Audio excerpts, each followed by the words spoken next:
ሰላም ሰላም እንደምን አላችሁልን? የዓለም ዋንጫ የተጀመረበት ቀን ነው። እንኳን ደስ ያላችሁ። ይህ የምንወደው የእግር ኳስ ውድድር ከ4 ዓመት አንድ የሚመጣ ሲሆን በጣም አስደምሞና አስደንቆን ሁሌም እንዲሁ እንደጣፈጠን ያልቃል። እንደሚታወቀው ይህ ዓለም ዋንጫ በ3 ሀገራት የሚከናወን ሲሆን በዚህም መሰረት የሰሜን አሜሪካዎቹ ሀገራት ማለትም ካናዳ፣ ዩኤስኤ እና ሜክሲኮ ናቸው የሚያዘጋጁት። በዚህም መሰረት ዛሬ ተጀምሯል። ዛሬ ተጀምሮም እንግዲህ ሜክሲኮ ከሳውዝ አፍሪካ ባደረጉት ጨዋታ ነው ማለት ነው። ይሄም ጨዋታ እንግዲህ በታሪካዊው አዝቴካ ስቴዲየም ነው የተከናወነው። ምን አይነት ክስተቶች ነበሩት ከመክፈቻው ጀምሮ እስከ ጨዋታው ፍጻሜ ድረስ ሁሉንም አብረን እንቃኛለን። አብራችሁን ቆዩ። እንግዲህ እንደሚታወቀው ውድ አድማጮቻችን ይህ የዓለም ዋንጫ 23ኛው የዓለም ዋንጫ እግር ኳስ ውድድር ሲሆን ከዚህ በፊት 22 ውድድሮች ተደርገዋል። በዚህ መሰረት ብራዚል 5 ጊዜ በማሸነፍ የውድድሩ የበላይ ስትሆን ጀርመንና ጣሊያን 4 ጊዜ እንዲሁም የዚህ ቀደሙ ሻምፒዮን አርጀንቲና ደግሞ 3 በማሸነፍ ትከተላለች። ሌሎች ሀገራት 2 በማሸነፍ እንዲሁ ይከተላሉ። በቀላሉ ለመጥቀስ ያክል ዩራጓይና ፈረንሳይን ማግኘት እንችላለን። እንግዲህ ይህ የ23ኛ የዓለም ዋንጫ በጣም ብዙ ዝግቦችን እያስነሳ በጣም ብዙ ነገሮችን እያሳየን ነው። ብዙ አዳዲስ ነገሮችም አሉት። ከሜዳ ላይ ቴክኖሎጂ፣ ከኳስ ቴክኖሎጂ እንዲሁም ደግሞ ፊፋ ከወጣቸው አዳዲስ ህጎች በተጨማሪ የተለያዩ ብዙ ነገሮች አሉ። እነሱም በሙሉ አካቶ ለዚህ ለጅማሬው በቅቷል ማለት ነው። ከዚህም በተጨማሪ እንግዲህ እንደሚታወቀው በጣም ከአልቲቲዩድ ጋር ከሙቀት ጋር እንዲሁም ከትራቭል እና ከሌሎች ሎጂስቲክ ጉዳዮች ጋር በተለየ ምናልባት ይህ የዓለም ዋንጫ በጣም ፈታኝ ይሆናል ተብሎ ይጠበቃል። ግን እኛ እንወደዋለን፣ አብረንም እንመለከተዋለን። ምክንያቱም ከዚህ በፊት ብዙ ነገሮች ተፈጥሯል ብለን እናስብ ነበር። ለምሳሌ የኳታርን የዓለም ዋንጫ ብንመለከት ከሙቀት አንጻር እንደገና ደግሞ የተለያዩ ኢንፍራስትራክቸሮች በሚገነቡበት ሰዓት ኳታር ሰብአዊ መብት አያያዝ ላይ በነበራት ጉድለት ምክንያት ትልቅ ጥላ ነበር ማለት ነው። የዓለም ዋንጫው ከመጀመሩ በፊት ከዛሬ 3 ዓመት ተኩል በፊት እንዲሁም ደግሞ ራሽያንን ብንመለከት ዮሃን ኢንፋንቲኖ የፑቲን ጠበቃ ነበሩ በሚል ነበር እንግዲህ ለፖለቲካ ሽፋን ወይም ደግሞ በገንዘብ ነው የተደረገው ይባል ነበር። ከዛም በፊት በነበረው የዓለም ዋንጫ እንዲሁ ደግሞ በብራዚል ብዙ ድሃ ባለበት ሀገር እንዴት ይሄን ያክል ቢሊዮን ብር አውጥተን የዓለም ዋንጫ እናዘጋጃለን የሚሉ ብዙ የቀድሞ ተጫዋቾች ነበሩ። ብዙም ኮምፕሌን ነበር። እንዲሁም ደግሞ አስታውሳለሁ ማራዶና አለ ይባል የነበረው የደቡብ አፍሪካው የዓለም ዋንጫ በአፍሪካ መካሄዱ እንግዲህ የአፍሪካ ምናልባት ዱር ላይ ተጣለ እንደማለት ነው እያሉ የዓለም ዋንጫን በጣም ብዙ ነገር ኮምፕሌን ይቀርባል። ግን ሁሉም እስካሁን የጠራናቸው የዓለም ዋንጫዎች በሙሉ በእኛ እድሜ ላይ በጣም ትልቅ እና ብዙ ትውስታዎች ያሏቸው ናቸው። በተለይ የደቡብ አፍሪካ የዓለም ዋንጫ ሁላችንም የምናስታውሰው ከሙዚቃዎቹ ጀምሮ የተለያዩ ኢቭን የዛሬውን መክፈቻ የሚያደርጉት እንግዲህ ከ16 ዓመት በፊት የዛሬውን መክፈቻ የሚያደርጉት ሜክሲኮንና ሳውዛምፕተንን ያገናኘ ነበር። እናስታውሳለን። የሻባላላን ጎል ፒተር ድሩሪ እንዴት እንደገለጸው እናስታውሳለን። ያው እንግዲህ 16 ዓመት ሆኖታል። እንግዲህ ከ16 ዓመት በኋላ ተገናኝተዋል እነዚህ ሁለት ሀገራት።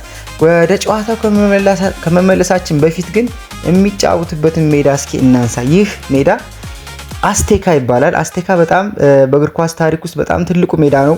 ለዚህም ደግሞ ባለብዙ ታሪክ የሆነበት ዋነኛ ምክንያቱ ደግሞ 3 የዓለም ዋንጫዎችን በማስተናገድ ብቸኛው ስቴዲየም ነው ማለት ነው። ለዚህም በ1970 በ1986 እና እንዲሁ ደግሞ የ2026 የዓለም ዋንጫ በማዘጋጀት በታሪክ የሚገዳደር የለም። ከዚህም በተጨማሪ ብዙ ታሪኮች የተሰሩበት ነው ማለት ነው። ለምሳሌ የክፍለ ዘመኑ ታላቅ ጨዋታ the game of the century ስቴዲየሙ በጣሊያን እና በምዕራብ ጀርመን መካከል በ1970 የዓለም ዋንጫ የግማሽ ፍጻሜ ጨዋታ ያስተናገደ ሲሆን በጨዋታውም በጭማሪ ሰዓት 4-3 በሆነ ውጤት የተጠናቀቀ እጅግ አስደሳች የነበረ ይህ ጨዋታ በዓለም ዋንጫ ታሪክ ውስጥ ከሁሉም በላይ ታላቅ ጨዋታ ተደርጎ በሰፊው ይታመናል።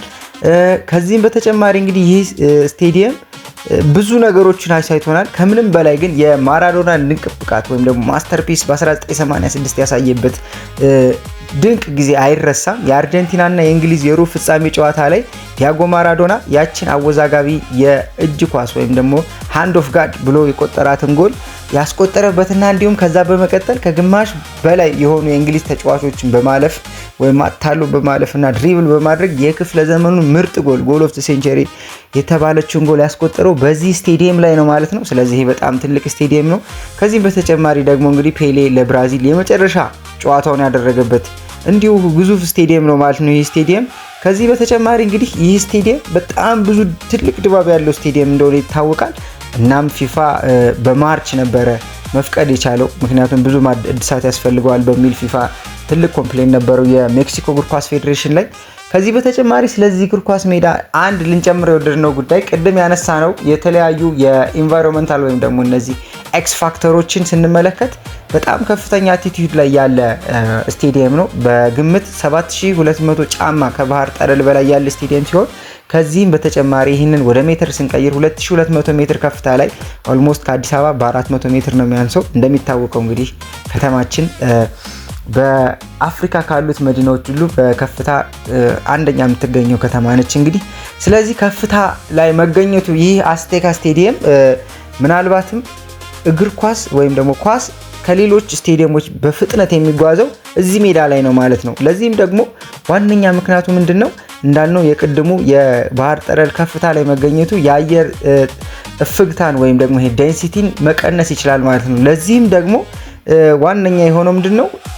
ከፍታ በጨመረ ቁጥር የኳስ ኤሮዳይናሚክስ ወይም ደግሞ ኤሮዳይናሚክስ ወደ መሬት ስበት የሚሄድበት መንገድ እየቀነሰ ይሄዳል። ለዛም ኳስ በቀላሉ ብዙ ይፈጥናል። ለዛ ነው ኳሱ ጨዋታውን በደንብ የተመለከታችሁ ውድ አድማጮቻችን በዚህ ልታግዙን ትችላላችሁ። ኳሱ በጣም ፈጣን ነበር።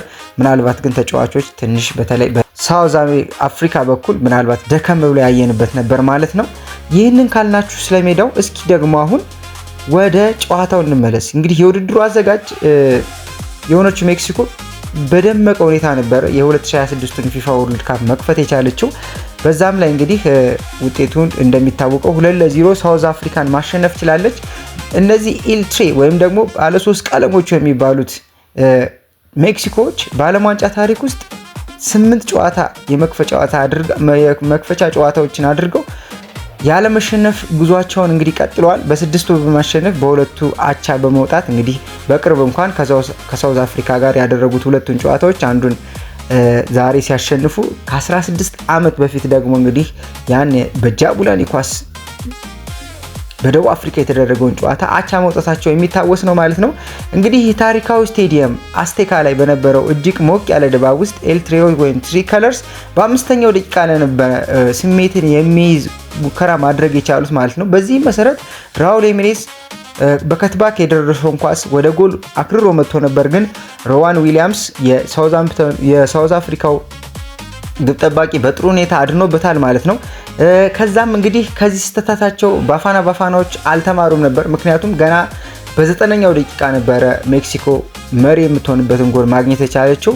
ያያ ሲቶሌ የተባለው የሳውዝ አፍሪካ ተጫዋች ኳሱን በትክክል መቆጣጠር ባለመቻሉ ጁሪያን ኮኔንስ ነጥቆ በመውሰድ በዊሊያም እግሮች መካከል ወይም ደግሞ በእኛ ቋንቋ በሎጭ የነበር ጎሉን ማስቆጠር የቻለው። በዚህም እንግዲህ ይህ ታሪካዊ ስቴዲየም መናወጥ ችሏል ማለት ነው። በ9ኛው ደቂቃ ላይ የተቆጠረው ይህ ጎል ከፊሊፕ ላሃም የ2006 ጎል በኋላ በዓለም ዋንጫ ታሪክ ፈጣኑ ሁለተኛው የመክፈቻ ጨዋታ ጎል ሆኗል ማለት ነው። ከዛም በኋላ እንግዲህ ጨዋታው በጣም በግለት መቀጠሉን ማየት የሚቻለው ውድ አድማጮቻችን የዓለም ዋንጫ የመጀመሪያው ቢጫ ካርድ የተሰጠው ለደቡብ አፍሪካው መኮና ነበር። እንግዲህ ገና በ17ኛው ደቂቃ ነበር ይህ ተጫዋች ኳስ ቢጫ ካርድ መመከት የቻለው። ከዛም በተጨማሪ ደግሞ እንዲሁ በ23ኛው ደቂቃ ጉቲየሬዝ እንዲሁ ከሜክሲኮ ቢጫ ካርድ ማየት ችሎ ነበር ማለት ነው። የጃቬር አጉዌር ቡድን ደግሞ እንግዲህ የጃቬር አጉዌር ቡድን ጨዋታውን በፈጣን አጀማመር በመቀጠል የሞከረ ሲሆን የጨዋታው ኮከብ ኩዊነንስ ከሩቅ በመምታት እድል ቢሞክሩም ያው እንግዲህ እንዲሁም ደግሞ በመቀጠል ሮቤርቶ አልቫራዶ ያሻገረውን ኳስ ሳውዝ አፍሪካዊ ግብ ጠባቂ ጎሉን መልሷል ማለት ነው። ወደ መጀመሪያው አጋማሽ መጠናቀቂያ ወይም ሃፍ ታይም ሲቀርብ ደግሞ የሜክሲኮ የአንድ ወገን የበላይነት ምንም መቀዝቀዝ ምልክት አላሳየም ነበር። በጣም ትልቅ ዶሚናንት ነበራት ሜክሲኮ። ከዛም ግን ይህ እንግዲህ ግብ አስቆጣሪ ተጫዋች ኩዊነንስ በግሩም ሁኔታ በጎን እግሩ ወይም ደግሞ በውስጥ ከርል አድርጎ የሞከረው ኳስ አንግሉን ገጭቶ ወደ ውጭ በመውጣቱ ሜክሲኮ መሪነቷን ወደ 2 ለማድረግ የሞከረችበት ሙከራ ሳይሳካ ቀርቷል። በአንድ ጎል ብቻ ተበልጠው እንግዲህ በመውጣታቸው የተደሰቱት ሳውዝ አፍሪካዎች ለሁለተኛው አጋማሽ አዎንታዊ አጀማመር እንደሚያስፈልጋቸው ያውቁ ነበር።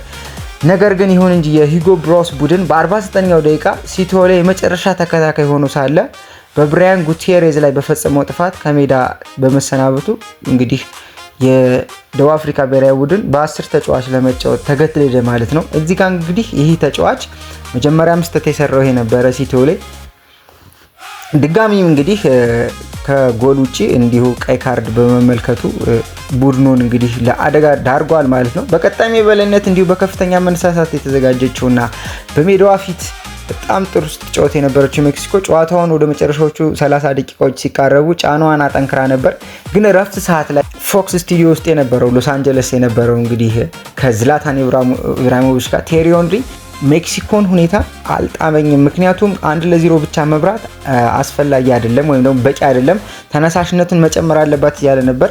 ነገር ግን ጨዋታው ወዲያውን ነበር ገና ከረፍት እንደተመለሱ በአራተኛው ደቂቃ ወይም ደግሞ በጨዋታው 49ኛው ደቂቃ ነበረ ደቡብ አፍሪካዎች ወደ 10 ዝቅ ያሉበትን ቀይ ካርድ የተመለከቱት ማለት ነው።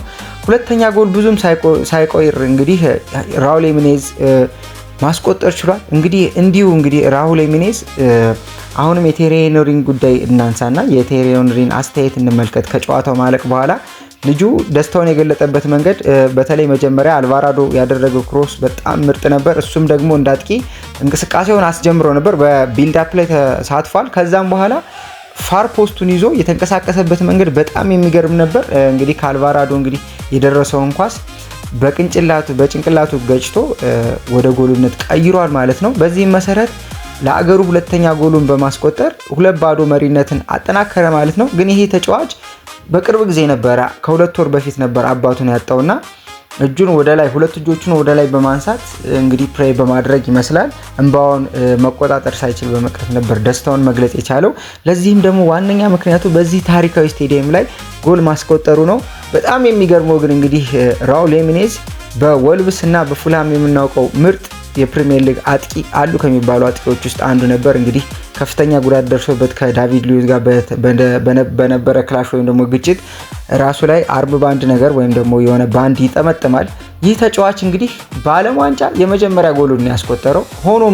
ሆኖም ግን ዛሬ ያስቆጠረው ጎል በሜክሲኮ ታሪክ ውስጥ ሶስተኛው ከፍተኛ ጎል አስቆጣሪ ሆኗል ማለት ነው። አንደኛው ያው በማንቸስተር ዩናይትድ ቤት ውስጥ የምናውቀው ሃቪየር ሄርናንዴዝ ቺቻሪቶ ነው ማለት ነው።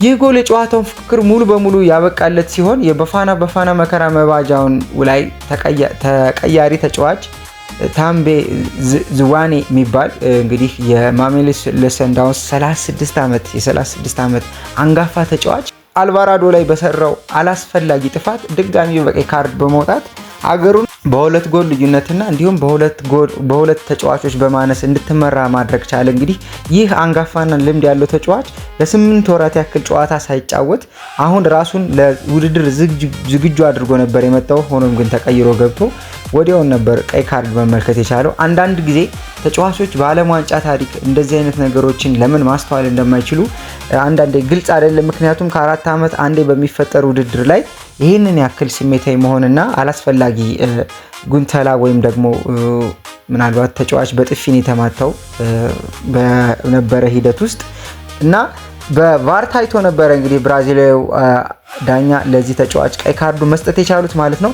ሜክሲኮ ራሷን ቀይ ካርድ በማግኘቷ ያ ምቾታቸው እንግዲህ ሳይሳካ ቀርቷል። ጎል መጨመር የሚችሉበት እድል ነበር፣ ግን ሴዛር ሞንቴስ አላስፈላጊ በሆነ ሁኔታ እንዲሁ ከቴሪ ሄንሪ ጋር አብሮ በፎክስ ስቱዲዮ ሎስ አንጀለስ ውስጥ ሆኖ ሲዘግቡ የነበረው ወይም ደግሞ ጨዋታውን ሲመሩ የነበሩት ዝላታን ኢብራሂሞቪች ሬክለስ ወይም ደግሞ ስቱፒድ ቻሌንጅ ነው ብሎ በጣም ባልሆነ አገላለጽ ነበር ጨዋታውን የገለጸው። ምክንያቱም ራሱን በዛ ደረጃ ሪስክ ውስጥ ማስገባት አልነበረበትም። ዳኛውም ለዚህ ቀይ ካርድ ምክንያታቸው የሆነው ምን ነበር? ምናልባት የጎል ስኮሪንግ ኦፖርቹኒቲ ነው በሚል ነው። በእርግጥ ጨዋታው ተጫዋቹ የተቃራኒ ቡድን ተጫዋችን መጥለፍ የቻለው ወይም ደግሞ ማዱዌን የጠለፈው ከግብ ክልል ውጭ ነው ማለት ነው። በዛ ከግብ ክልል ውጭ ነበር ፋውል የሰራበት። በዚህ አጋጣሚ እንግዲህ በግሩፕ ኤ የበላይነታቸውን በማስጠበቅ እንግዲህ ጥሩ አጀማመር ያደረጉት ሜክሲኮች ናቸው። በዚህ መሰረት እስኪ አንዳንድ የጨዋታዎችን እውነቶች እንመልከት። በ66ኛው ደቂቃ ጂልቤርቶ ሞራ የሚባል የ17 ዓመት ተጫዋች ተቀይሮ በመግባት በሜክሲኮ ታሪክ ውስጥ እንግዲህ ከ96 ዓመት በላይ የተያዘን ሪከርድ ማሻሻል ችሏል ማለት ነው። ከ96 ዓመት በፊት የተያዘን ሪከርድ በወጣትነት እድሜው በመጫወት በሚል ዘንድሮ በተደረገው እንግዲህ ኦልሞስት 100 ዓመት ሊሞላው 4 ዓመት ነው የቀረው ይሄ ታሪክ። እንደሚታወቀው እንግዲህ የዓለም ዋንጫም እንዲሁ ቀጣይ በ2030 100ኛ ዓመቱን ይደፍናል ማለት ነው። ግን ያን የዓለም ዋንጫ ይህ በዚህ ዓለም ዋንጫ ይህ ወጣት ጂልቤርቶ ሞራ የተባለ ተጫዋች በሜክሲኮ ታሪክ በእድሜ ትንሹ ሆኗል ማለት ነው። እንግዲህ እሱ በገባ በአንድ ደቂቃ ውስጥ ነበር ራውል ሂሜኔዝ ጎሉን ማስቆጠር የቻለው። ከዚህም በተጨማሪ እንግዲህ በ75ኛው ደቂቃ ሁለቱም ቡድኖች ሁለት ተጫዋቾችን መቀየር ችለው ነበር። በ75ኛው ደቂቃ ማለት ደቡብ አፍሪካ በተለይ ያለምንም አማራጭ አጥቂዎቿን ነበር ማጠናከር የቻለችው። ምክንያቱም ጎል ከተቆጠረባት 2 ጎል ከተቆጠረባት በኋላ ያን ማርጂን ኦፍ ጎል ለማጥበብ ነበር ፍላጎቷ።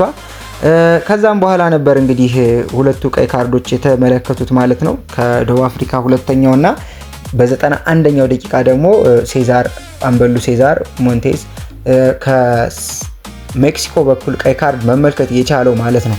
ከዚህ በተጨማሪ እንግዲህ የቀይ ካርድን ጉዳይ ስናነሳ ዳኛው የብራዚል ዳኛ ሲሆኑ ዊልሰን ሳምፓዮ ይባላሉ። ዊልሰን ሳምፓዮ ኦል ሲዝን ጥሩ ፐርፎርማንስ ነበራቸውና በአመቱ ሁሉ 6 ቀይ ካርድ ብቻ ነበር ማሳየት የቻሉት።